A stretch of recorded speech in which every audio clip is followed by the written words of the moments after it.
जय हिंद प्यारे बच्चों, स्वागत करते हैं आप सभी बच्चों का आप सभी के प्यारा सा यूट्यूब चैनल सफ़र इस सक्सेस लाइफ में। प्यारे बच्चों, आज के इस क्लास में हम लोग क्लास 12 के पॉलिटिकल साइंस का है ना VVI क्वेश्चन को हम लोग करने वाले हैं, जो कि आपके बोर्ड एग्जाम की दृष्टि से काफ़ी ज़्यादा इंपॉर्टेंट है। तो प्यारे बच्चों, वीडियो को आप लोग अंत तक जरूर देखिएगा, बीच में बिल्कुल भी स्किप नहीं कीजिएगा, ठीक है। तो पहला क्वेश्चन यहाँ पे कहता है कि भारत किस वर्ष स्वतंत्र हुआ था। तो आप लोग याद रखिएगा प्यारे बच्चों, है ना, भारत 1947 यानी 15 अगस्त 1947 ईस्वी को स्वतंत्र हुआ था, आज़ाद हुआ था। ऑप्शन नंबर सी आप लोग का करेक्ट हो जाएगा। उसके बाद यहाँ पर है स्वतंत्र भारत के प्रथम प्रधानमंत्री कौन थे, यानी जिस समय भारत आज़ाद हुआ था उस टाइम में भारत के प्रधानमंत्री कौन बने। तो याद रखिएगा 2 नंबर का आपका हो जाएगा यानी बी, यानी Pandit Jawaharlal Nehru is the right answer होगा, ठीक है। उसके बाद अगला सवाल यहाँ पे कहता है क्वेश्चन नंबर आपका 3, है ना, कि पंडित जवाहरलाल नेहरू द्वारा दिए गए प्रसिद्ध भाषण को किस नाम से जाना जाता है। तो याद रखिएगा 3 नंबर का ऑप्शन नंबर बी हो जाएगा, भाग्य वधु से चिर, है ना, प्रतीक्षित भेंट, यानी आपका ऑप्शन नंबर बी बिल्कुल करेक्ट हो जाएगा। उसके बाद 3 नंबर का हो गया। 4 नंबर आपका यहाँ पे कहता है कि आज़ादी के समय भारत के समक्ष मुख्य रूप से कितनी चुनौतियाँ थी। तो याद रखिएगा प्यारे बच्चों, 4 नंबर का आपका हो जाएगा 3 मुख्य चुनौतियाँ थी, यानी आपका ऑप्शन नंबर बी बिल्कुल करेक्ट हो जाएगा। उसके बाद अगला सवाल यहाँ पे कहता है 5वां नंबर कि द्विराष्ट्र सिद्धांत यानी 2 नेशन थ्योरी का प्रतिपादन किस दल ने किया था। द्विराष्ट्र सिद्धांत का प्रतिपादन किस दल ने किया था। तो याद रखिएगा 5 नंबर का आपका हो जाएगा ऑप्शन नंबर बी, यानी मुस्लिम लीग के द्वारा यहाँ पर किया गया था। जो भी बच्चे ऑप्शन नंबर बी लगा रहे हैं बिल्कुल आप लोग का सही आंसर है। अगला सवाल यहाँ पे कह रहा है क्वेश्चन नंबर आपका 6 कि स्वतंत्रता के समय भारत में कुल कितनी देशी रियासतें रजवाड़े थे। तो याद रखिएगा स्वतंत्रता के समय, है ना, लगभग देश में ऑप्शन नंबर हो जाएगा सी, यानी कि 565 देशी रियासतें थी। कितना, तो 565, यानी आपका ऑप्शन नंबर सी जो है यहाँ पे बिल्कुल करेक्ट हो जाएगा। जो भी बच्चों ऑप्शन नंबर सी लगा रहे हैं बिल्कुल सही है। उसके बाद अगला सवाल यहाँ पे कहता है क्वेश्चन नंबर आपका 7 कि भारत के लौह पुरुष या भारत के बिस्मार्क के रूप में किसे जाना जाता है। जल्दी बताएंगे प्यारे बच्चों। तो याद रखिएगा लौह पुरुष के रूप में जाने जाते हैं आपका सरदार पटेल, यानी आपका हो जाएगा यहाँ पे वल्लभ भाई पटेल, जो है आपका ऑप्शन नंबर सी में बिल्कुल करेक्ट हो जाएगा। जो भी बच्चे ऑप्शन नंबर यहाँ पर सी लगाएंगे बिल्कुल सही है, यानी आयरन मैन इन्हीं को कहा जाता था, वल्लभ भाई पटेल को, ठीक है। उसके बाद यहाँ पे अगला सवाल कहता है कि देशी रियासतों के समय या देशी रियासतों के एकीकरण में किस भारतीय नेता ने सबसे महत्वपूर्ण भूमिका निभाई है। तो 8 नंबर का प्यारे बच्चों आपका हो जाएगा option number C, sorry option number B हो जाएगा यहाँ पे, है ना। क्या हो जाएगा 8 नंबर का बिल्कुल सही आंसर, है ना। ऑप्शन नंबर हो जाएगा आपका बी, यानी कि डॉक्टर सरदार वल्लभ भाई पटेल। ऑप्शन नंबर बी आप लोग का बिल्कुल सही हो जाएगा, ठीक है। उसके बाद अगला सवाल यहाँ पे कहता है आपका क्वेश्चन नंबर 9 नंबर क्या बोलता है कि रजवाड़ों के भारतीय संघ में शामिल होने के सहमति पत्र को क्या कहा गया, ये आपको बताना। फटाफट आप लोग आंसर बताएंगे जल्दी से। तो 9 नंबर का आप लोग का हो जाएगा यहाँ पे प्यारे बच्चों बिल्कुल करेक्ट हो जाएगा। ऑप्शन नंबर बी हो जाएगा यहाँ पे, है ना, इंस्ट्रूमेंट ऑफ एक्शंस हो जाएगा इसका। ऑप्शन नंबर बी आप लोग का बिल्कुल करेक्ट हो जाएगा। उसके बाद यहाँ पे 10 नंबर कहता है कि स्वतंत्रता के समय किस रियासत के शासक ने सबसे पहले भारत में विलय से इनकार किया था। तो याद रखिएगा 10 नंबर का आप लोग का हो जाएगा ऑप्शन नंबर यहाँ पे सी हो जाएगा। क्या हो जाएगा, सी, यानी कि Travancore is the right answer हो जाएगा, ऑप्शन नंबर सी। उसके बाद 11 नंबर कहता है कि हैदराबाद के शासक को क्या कहा जाता था। जरिए बताएंगे 11 नंबर का। तो याद रखिएगा निज़ाम कहा जाता था। क्या, निज़ाम। हैदराबाद के शासक को निज़ाम कहा जाता था, यानी आपका ऑप्शन नंबर सी सही है। उसके बाद 12 नंबर कहता है कि हैदराबाद का भारत संघ में विलय किस सैन्य कार्रवाई के माध्यम से हुआ। तो 12 नंबर का आप लोग याद रखिएगा ऑपरेशन पोलो के तहत हुआ था, ना। ऑपरेशन पोलो के तहत क्या किया गया था, हैदराबाद के जो नवाब थे उसको भारत में फिर विलय कर दिया गया, जिस टाइम में भारत आज़ाद हुआ था। उसके बाद यहाँ पे कहता है 13 नंबर कि भारत का पहला, है ना, राज्य कौन सा था जहाँ सार्वभौमिक वैश्विक मताधिकार के आधार पर चुनाव हुए। तो देखिए 13 नंबर कितना इंपॉर्टेंट क्वेश्चन है। मणिपुर ऐसा एक पहला राज्य बना जहाँ पर, है ना, सार्वभौम वैश्विक मताधिकार पर आधारित चुनाव किए गए, यानी आपका ऑप्शन नंबर बी यहाँ पे करेक्ट हो जाएगा। उसके बाद यहाँ पे 14 नंबर कहता है कि सीमांत गांधी के नाम से किसे जाना जाता है। 14 नंबर का बताएंगे। तो ऑप्शन नंबर आपका ए हो जाएगा, खान अब्दुल गफ्फार खान को, है ना। ऑप्शन नंबर आप लोग का ए जो है करेक्ट आंसर हो जाएगा। उसके बाद अगला सवाल यहाँ पे कहता है कि भाषाई आधार पर गठित होने वाले भारत का पहला राज्य कौन सा था, भाषाई आधार पर। तो 15 नंबर का आप लोग याद रखिएगा आंध्र प्रदेश, है ना, इसको भाषाई आधार पर इसको गठित किया गया था। ठीक है, उसके बाद यहाँ पे कहता है 16 नंबर की पृथक आंध्र प्रदेश राज्य की मांग को लेकर 56 दिनों की भूख हड़ताल के बाद किस नेता की मृत्यु हो गई?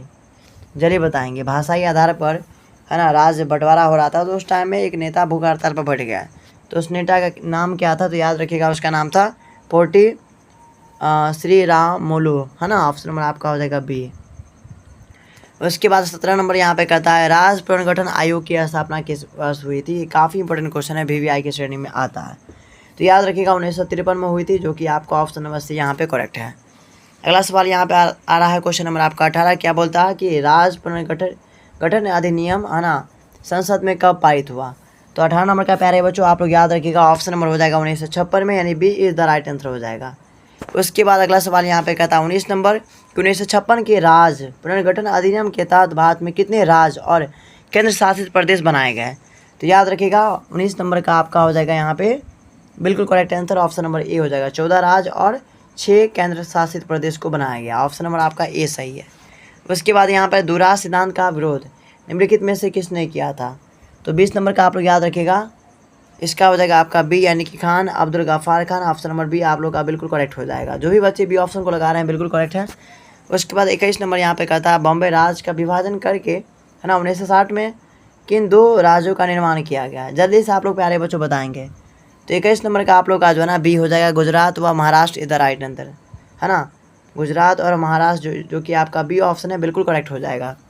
उसके बाद 22 नंबर यहाँ पे कहता है कि नागालैंड को पूर्ण राज्य का दर्जा किस वर्ष मिला? नागालैंड को पूर्ण राज्य का दर्जा किस वर्ष मिला आपको बताना है, तो 1963 इज द राइट आंसर हो जाएगा, है ना। जो भी बच्चों ऑप्शन नंबर यहाँ पे बी लगा रहे हैं बिल्कुल आप लोग का करेक्ट आंसर हो जाएगा।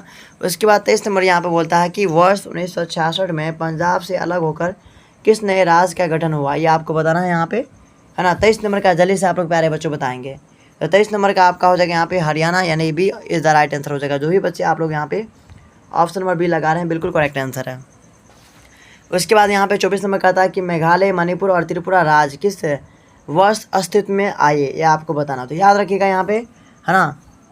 24 नंबर का हो जाएगा 1972, यानी कि आपका ऑप्शन नंबर बी जो भी बच्चे लगाएंगे बिल्कुल करेक्ट आंसर है। अगला सवाल आपकी स्क्रीन पर आ रहा है क्वेश्चन नंबर आपका 25 कि वर्ष 2000 में भारत में कुल कितने नए राज्य का गठन किया गया 2000 में? तो याद रखिएगा 25 नंबर का प्यारे बच्चों 3 हो जाएगा, यानी कि आपका ऑप्शन नंबर बी करेक्ट हो जाएगा। ठीक है, 26 नंबर यहाँ पे कहता है कि स्वतंत्र भारत के प्रथम गृह मंत्री कौन थे? ठीक है, काफ़ी इंपॉर्टेंट क्वेश्चन है, तो याद रखिएगा इसका हो जाएगा आपका सरदार वल्लभ भाई पटेल को बनाया गया था गृह मंत्री, स्वतंत्र भारत के पहले गृह मंत्री या प्रथम गृह मंत्री। ठीक है, 27 नंबर कहता है कि भारत विभाजन के समय कौन से 2 प्रांत सबसे ज़्यादा प्रभावित हुए? 27 नंबर का याद रखिएगा, तो पंजाब और Bengal is the right answer हो जाएगा, यानी आपका ऑप्शन नंबर ए जो है बिल्कुल करेक्ट हो जाएगा। उसके बाद अगला सवाल यहाँ पे कहता है महात्मा गांधी की हत्या किस तिथि को हुई थी? 28 नंबर का बताएंगे। तो प्यारे बच्चों याद रखिएगा आप लोग 28 नंबर का सी हो जाएगा, यानी कि 30 जनवरी 1948 को बिल्कुल सही है। महात्मा गांधी की हत्या किसने की थी जल्दी बता देंगे आप लोग।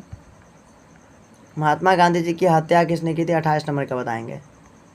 तो याद रखिएगा 28 नंबर का आपका हो जाएगा ऑप्शन नंबर सी हो जाएगा, यानी कब हुई थी या किस तिथि को हुई थी? तो ये तो बता दिया आपका 30 जनवरी 1948, लेकिन किसने की थी? भगत सिंह ने, उद्यमी ने या नाथूराम गोडसे?